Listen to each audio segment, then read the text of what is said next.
আপনাকে মানুষ বলতো মাশরাফির দালাল, আপনি দালালের জায়গা থেকে এখন সুবিধা যখন দেখেছেন যে অন্যদিকে আপনি ভোল পাল্টাতে শুরু করেছেন এবং অনেকে বাটপারও বলেছে আপনাকে, আপনার কাছে কি মনে হয় আপনি আসলে কি বাটপার দালাল? হ্যাঁ, দালালটা কোন দিক থেকে আসবে? আমি ভোল পাল্টে কি কোনো অবস্থান নিচ্ছি ক্রিকেটে? হ্যাঁ, আপনি এই মুহূর্তে তো অবস্থান নিচ্ছেন। সেটা কোনটা? আপনি যখন দেখছেন যে ক্রিকেট বোর্ডেরও রাজনীতি পাল্টে গেছে, আপনি এখন দেখছেন যে এখানে যেহেতু আগে এক পক্ষ ক্রিকেট বোর্ডটা চালাতো, অন্য আরেক পক্ষ চালাবে, আপনি তাদের সুবিধা নিতে চাচ্ছেন। ফর ইওর কাইন্ড ইনফরমেশন ভাই, আমি কোনো ঢাকায় কোনো ক্লাব ওন করি না। হ্যাঁ, আমার কোনো পলিটিক্যাল টিমও নাই, আমি কোনো রাজনীতির সাথে জড়িতও না যে এখন ভোল পাল্টালে আমাকে কোনো রাজনৈতিক ব্যানারে টানবে কিংবা আমার কোনো ক্লাব আছে আমি বোর্ড পরিচালক হব, আমার ওই ধরনের কোনো অবস্থান নাই। আমি নর্মাল একজন ক্রিকেট সমর্থক। আমাকে যে এখানে আপনি বলছেন যে আমি ভোল পাল্টাচ্ছি সুবিধা নেওয়ার জন্য, আমার তো কোনো অবস্থান নাই ক্রিকেট বোর্ডের সুবিধা নেওয়ার জন্য। যা যা প্রয়োজন ওই ধরনের কোনো এলিমেন্টসই আমার মধ্যে নাই। আমি ক্লাব অন করি না, আমি কোনো কাউন্সিলর না, আমার কোনো রাজনৈতিক ব্যানার নাই। আমি ক্রিকেটকে ভালোবাসি, এটাই আমার একমাত্র অবস্থান। এটার থেকে ফ্যানদেরকে যদি অতীতে কোনো সুযোগ দেওয়া হতো, ফ্যানদেরকে যদি ক্রিকেট বোর্ডে কোনো অবস্থান দেওয়া হতো, কোনো আপনার হচ্ছে পরিচালকের পদ দেওয়া হতো, তাইলে আমি মনে করি যে আমার এই অবস্থানটা ঠিক ছিল। আপনাদের জানাশোনা কি অতীতে কোনো ক্রিকেট ফ্যানকে ক্রিকেট বোর্ডে পরিচালকের পদ দেওয়া হয়েছে?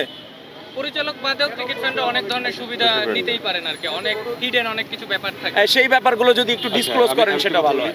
যদি নামের অবস্থান পরিবর্তনের কথা বলেন, আমি আমার সোশ্যাল সাইটে স্পষ্ট একটা বিবৃতি দিয়ে দিয়েছি যে আমি যাকে ভালোবেসেছি দীর্ঘদিন যাবৎ, যার জন্য আমার নাম পর্যন্ত পরিবর্তন হয়েছে, আপনারা আমাকে আব্দুল্লাহ আল মামুন থেকে মেশ মামুন নামে চিনতেন। আমি এই কিছুদিন আগে ঘটে যাওয়া বাংলাদেশে যে মেসাঘাটটি হয়েছে, ছাত্র জনতার যে আপনার একদম তাদের যৌথ যে অংশগ্রহণে বাংলাদেশ নতুন স্বাধীনতা পেয়েছে, সেখানে ছাত্র মারা যাচ্ছিল, সাধারণ জনগণ মারা যাচ্ছিল, তখন আমি যাকে ভালোবাসতাম, আমাদের ক্রিকেটের আইডল বা আমার পার্সোনাল লাইফেরও যিনি আইডল ছিলেন, তাকে আমি ছাত্র জনতার পক্ষে বা লিগ্যালিটির পক্ষে কথা বলতে দেখিনি, আওয়াজ তুলতে দেখিনি, বিধায় আমি সেই অবস্থান থেকে ফিরে এসেছি। আচ্ছা, দ্বিতীয় ব্যাপার হচ্ছে আপনি সক্ষতার কথা বলছেন। দেখেন, অ্যাজ এ ক্রিকেট ফ্যান আমি কিন্তু শুধুমাত্র ক্রিকেটের জন্য, ক্রিকেটকে ভালোবেসে আমি বাংলাদেশ পুলিশের জব ছেড়ে দিয়েছি। আপনারা নিজেরাই এটা নিয়ে নিউজ করেছেন। তো পরবর্তীতে আপনি এখন বলছেন যে তাদের সাথে আমার সখ্যতা ছিল। আমি ক্রিকেট বোর্ডে ইনক্লুড হয়েছি, বিভিন্ন সিরিজে আমি খেলা দেখতাম, তাদের সাথে আমার উঠা বসা ছিল।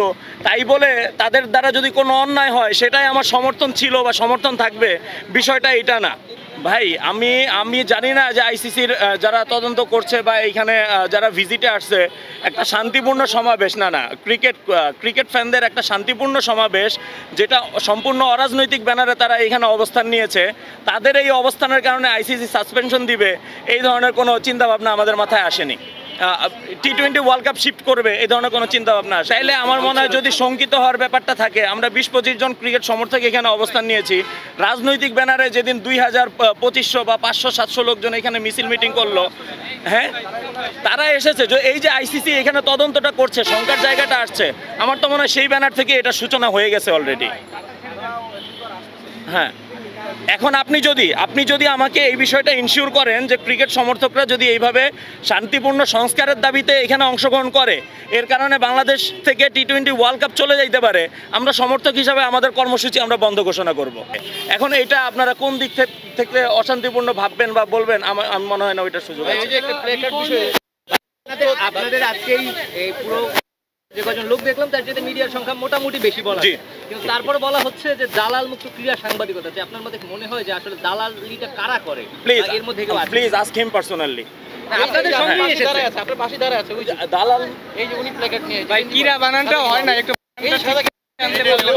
নিচে নিচে নিচে নিচে এই যে ভাই সামনে আসেন একটু, এই যে এটাকে একটু ব্যাখ্যাটা দিন। জি আপনি আসেন, আপনি প্ল্যাকার্ড দালাল মুক্ত ক্রীড়া সাংবাদিকতা ক্রীড়া বানানটা লিখে আনতেন, ঠিক সমস্যা হয়েছে একটু বলেন ভাই। আমি বলি আমাদের অবস্থানে এখানে 2-4 জন বাড়তি ক্রিকেট ভক্তও থাকতে পারে, আমি ওনাকে পার্সোনালি চিনি না, ওনাকে জিজ্ঞাসা করেন, উনি আমার